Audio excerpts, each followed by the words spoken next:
Hello అండి. ఇప్పుడు చెప్పబోయే కథ పేరు ఇదేం పుట్టిల్లు. ఈ కథని రచించిన వారు రాధికా గారు. ఇక కథలోకి వెళ్ళిపోతే సుష్మా మెల్లిగా క్యాబ్ దిగి లిఫ్ట్లో 3వ అంతస్తులో ఉన్న అపార్ట్మెంట్కి వచ్చింది.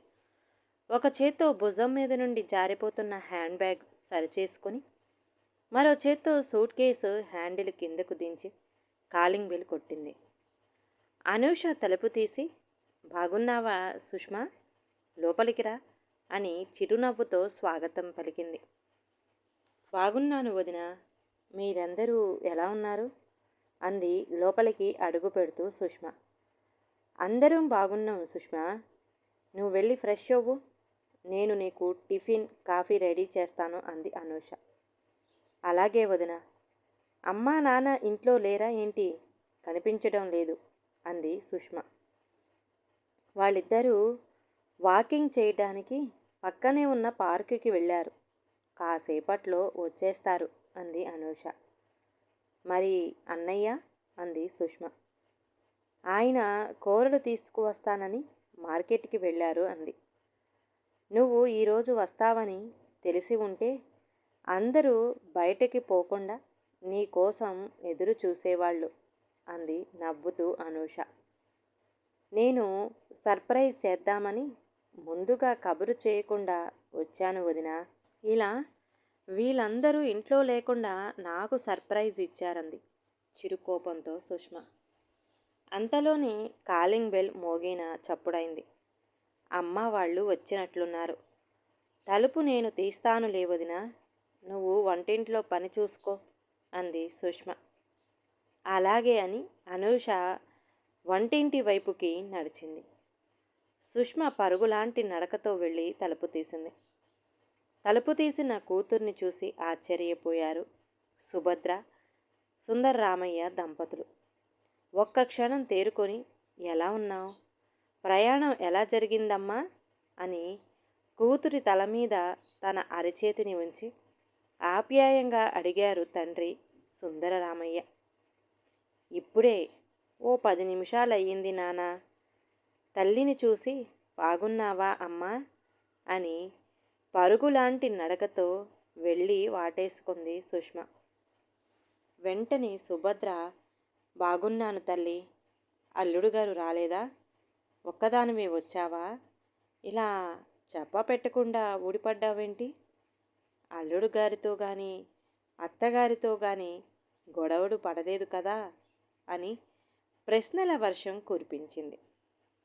అబ్బా, అవన్నీ ఏం కాదమ్మా, మీ అల్లుడు గారు వారం రోజులు టూరు వెళ్ళారు, మిమ్మల్ని అందరినీ చూడాలనిపించింది, అత్తగారు కూడా వెళ్ళి రమ్మన్నారు, అందుకే చూసిపోదామని వచ్చాను అంది సుష్మ. అమ్మయ్యా అని గట్టిగా నిట్టూచి పక్కనే ఉన్న సోఫాలో సుభద్ర చతికిలపడింది. సరిగ్గా అదే సమయానికి సుభద్ర, సుందరరామయ్యల పెద్ద కొడుకు రవి కూరల సంచులతో లోపలికి వచ్చాడు. సుష్మను చూసి, హాయ్ సిస్, ఎలా ఉన్నావు, బావగారు రాలేదా అన్నాడు. ఎదురుగా ఉన్న నన్ను వదిలి రాని వాళ్లకు ఎందుకట అంత ఇంపార్టెన్స్ ఇస్తున్నారు అని మూతి ముడుచుకుంది సుష్మ. నువ్వేం మారలేదే అని రవి సుష్మ చెవి మెలిపెట్టాడు. అబ్బా చూడమ్మా అన్నయ్య అని రవి చేతిని పక్కకు నెట్టింది. ఇద్దరు ఏంటట్రా చిన్నపిల్లల మోస్తరుగా అల్లరి అంది తల్లి సుభద్ర. అనూష హాల్లోకి వచ్చి, అత్తయ్య గారు టిఫిన్ రెడీ, డైనింగ్ టేబుల్ దగ్గర కూర్చుంటారా, హాల్లోకి తెచ్చివనా అంది. వద్దులే అమ్మా, మేమే అక్కడికి వస్తామంది సుభద్ర. మీరందరూ కాళ్ళు చేతులు శుభ్రం చేసుకుని తొందరగా రండి అంది సుభద్ర. డైనింగ్ టేబుల్ దగ్గర అందరూ సరదాగా కబుర్లు చెప్పుకుంటూ టిఫిన్లు కాఫీ పూర్తి చేశారు. అనూష మధ్యాహ్నం వంటకి మెనూ రెడీ చేయడంలో నిమగ్నమైంది. సుష్మ కాసేపు విశ్రాంతి తీసుకుందామని తన బెడ్రూంలోకి వచ్చింది. తన గది చూడముచ్చటగా ఎక్కడ వస్తువులు అక్కడ సర్ది ఉండటం చూసి పర్వాలేదు, వదిన ఇల్లు బాగానే మెయింటైన్ చేస్తుంది అనుకుంది. కాసేపు నడుం వాలుద్దామని మంచం మీద పడుకుంది. సుష్మ మెదడు నిండా ఆలోచనలు ముసురుకున్నాయి. తను ఒక్కగానొక్క ఆడపిల్లని. అమ్మ, నాన్న, అన్నయ్య కన్నా ముందు తనకు పెళ్లి చేశారు. తనది పెద్దలు కుదిర్చిన వివాహం. తన భర్త అనిరుద్ సాఫ్ట్వేర్ కంపెనీలో ఉన్నత పదవిలో ఉన్నాడు. మంచి సంపాదన పరుడు. చెడు అలవాట్లు ఏమీ లేవు. అనిరుద్ధికి తల్లి అంటే పంచప్రాణాలు. తండ్రి చిన్నప్పుడే కాలం చేశాడు. అత్తగారే తల్లి తండ్రి అనిరుద్ధిని పెంచి పెద్ద చేసింది. మా పెళ్ళి అయిన 4 నెలలకే అన్నయ్య రవికి పెళ్లి చేశారు. అన్నయ్య వదినల ఈడోజోడు చాలా బాగుంటుంది. అన్నయ్య ప్రైవేటు కంపెనీలో మంచి హోదాలో ఉన్నాడు. వదిన డిగ్రీ పూర్తి చేసింది. గృహిణిగా ఉండి ఇంటిని, అత్తమామల్ని చూసుకుంటుంది. వదిన చూడటానికి నెమ్మదిగా, నిదానంగా కనిపించిన అసలు స్వరూపం ఏంటో అమ్మకే తెలియాలి. సమయం దొరికినప్పుడు ఈ విషయం గురించి అమ్మతో మాట్లాడాలి అనుకుంటూ మెల్లిగా నిద్రలోకి జారుకుంది సుష్మ. మధ్యాహ్నం 1 కావస్తుండటంతో సుభద్ర సుష్మను నిద్రలేపి భోజనానికి రమ్మంది. సుష్మ కళ్ళు నలుపుకొని లేచి తల్లి వెనకే నడిచింది. డైనింగ్ టేబుల్ దగ్గర కూర్చొని, ఈరోజు మెనూ ఏంటి వదినా అని అడిగింది. నీకిష్టమైన మామిడికాయ పప్పు, బంగాళదుంప వేపుడు, చారు, అప్పడాలు, కొత్తిమీర పచ్చడి, పాయసం అంది చిరునవ్వుతో. అమ్మో, ఎన్ని రకాలు చేశావు వదినా అంది ఆశ్చర్యంగా. సుభద్ర ముందు భోజనాలు కానివ్వండి అంది. భోజనాలు అయినాక తల్లి గదిలోకి వెళ్ళింది సుష్మ. సుభద్ర డ్రెస్సింగ్ టేబుల్ ముందు కూర్చొని తల ముడివిప్పింది. అంతలో సుష్మ, అమ్మా, నేను తల దువ్వుతాను, దువ్వెన ఇలా ఇవ్వు అంది.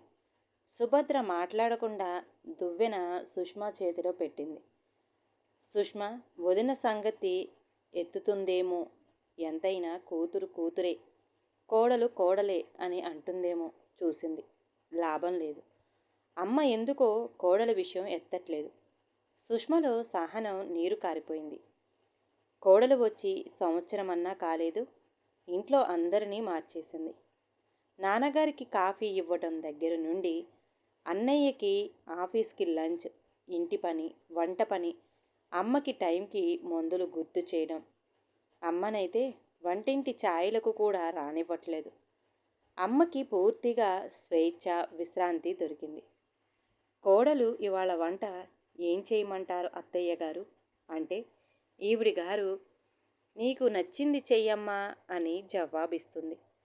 ఇక నాన్నగారు, అన్నయ్య అయితే చెప్పనక్కర్లేదు. కోడలి సలహా లేందే ఏ పని మొదలుపెట్టరు. తను పెళ్ళై అలా గడప దాటిందో లేదో వదిన గృహప్రవేశం చేసింది. ఇంటి పరిస్థితి అంతా తారుమారయింది. తను అత్తగారింట్లో గడిపిన ప్రతిరోజు పుట్టింటిని తలుచుకునేది. నేను లేని లోటు వీళ్లను ఎంత బాధిస్తుందో అని కుమిలిపోయేదాన్ని. కోడలు అడుగు పెట్టిందో లేదో అందరూ నన్ను మర్చిపోయారు. పెళ్ళికి ముందు వీళ్లను ఎంత కనిపెట్టుకొని ఉండేదాన్నో. నేను వీళ్ళ గురించి శ్రద్ధ తీసుకున్నట్లు కోడలు తీసుకుంటుందా ఏమిటి? పాపం నాన్నగారు పొద్దున్నే పేపర్ చదువుతూ కోడలు చేతి కాఫీ కోసం ఎదురు చూస్తుంటారు. పాపం అమ్మ బీపీ మాత్ర వేసుకుంటుందో లేక మర్చిపోతుందో తెలియదు. పోనీలే, ఇవాళ అమ్మ నన్ను చూడగానే సంతోషిస్తుంది. తన కష్టసుఖాల్ని నాతో చెప్పుకొని మనసు తేలిక చేసుకుంటుంది. సంవత్సరం పాటు నేను ఇక్కడ లేను కదా, అత్తగారింట్లో ఉన్నాను. అందుకే నాన్నగారికి బాగా తెలిసొచ్చే ఉంటుంది కూతురికి కోడలికి మధ్య ఎంత తేడా ఉంటుందో. అమ్మా నాన్న కోడలితో ఎలా సర్దుకుపోతున్నారో ఏమిటో అని తలుచుకుంటూనే మనసు భారంగా ఉండేది. తీరా వచ్చి చూస్తే ఇక్కడ పరిస్థితి మరోలా ఉంది. నాన్నగారిలో కోడలి పట్ల అసంతృప్తి మచ్చుకు కూడా కనపడలేదు. పోనీ అమ్మాయినా నన్ను చూడగానే కోడలి గురించి 4 దెప్పి పొడుపు మాటలు అంటుందేమో అని ఆశపడితే అది కూడా అడియాసే అయ్యింది. పోనీ అన్నయ్యలో ఏమైనా మార్పు వస్తుందేమో అనుకుంటే వాడి స్వభావంలోనూ ఎటువంటి మార్పు లేదు. తను లేని లోటు గురించి ఎవరూ పెదవి విప్పలేదు. కోడలి లోటుపాట్లు గురించి మాటల్లేవు. లోకమంతా కోడలు కోడలే, కూతురు కూతురే అని కోడై కూస్తుంటే వీళ్ళేమీ పట్టనట్టు ఉన్నారేంటి అని లోపల రగిలిపోయింది సుష్మ. ఇక లాభం లేదు. తాడో పేడో తనే తేల్చాలని నిశ్చయించుకుంది. గొంతు సవరించుకుని, చూసావా అమ్మా, నువ్వు తల దువ్వుకుంటుంటే వదిన చూసి చూడనట్లు వెళ్ళిపోయింది. కానీ నేను చూసావమ్మా, నీకు తల దువ్వుదామని వచ్చాను. ఎంతైనా కూతురు కూతురే, కోడలు కోడలే కాదమ్మా అంది. సుభద్ర కూతురు చేతి నుంచి దువ్వెన తీసుకుని గంభీరంగా, అవునమ్మా సుష్మా, నువ్వన్నది 100కి 100 పాళ్ళు నిజం.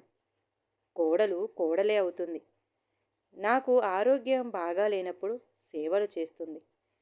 పనమ్మాయి నాగా పెడితే ఇంటి పని అంతా చేస్తుంది. అనుకోకుండా అతిథులు వస్తే విసుక్కోకుండా వాళ్ళకి వండి పెట్టి ఆదరిస్తుంది. శని ఆదివారాలు కూడా విశ్రాంతి లేకుండా వారానికి సరిపడా పచ్చళ్ళని, పొడులని, ఊరగాయలని పెడుతుంది.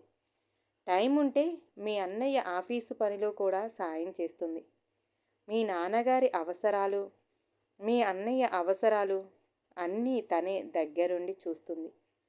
కూతురు అత్తగారిల్లు వదిలిపెట్టి మా కోసం వచ్చి సేవలు చేస్తుందా ఏమిటి? చుట్టంలా 10 రోజులు ఉండి వెళ్తుంది. ఇక్కడ చేయటానికి ఏ పని లేక నాకు తల దువ్వడానికి వచ్చావు గాని నా కోడలు ఇంటి వ్యవహారం అంతా చక్కబెట్టుకోవాలి. నీకు అది కూడా కష్టమనిపిస్తే నేనేం చెయ్యను తల్లి, తల నేనే దువ్వుకుంటాలే అంది. తల్లి మాటలు విని సుష్మ, ఇదేం పుట్టిళ్ళురా బాబు, కూతురిని పొగడటం లేదు, కోడల్ని దెప్పటం లేదు అని నిర్ఘాంతపోయింది.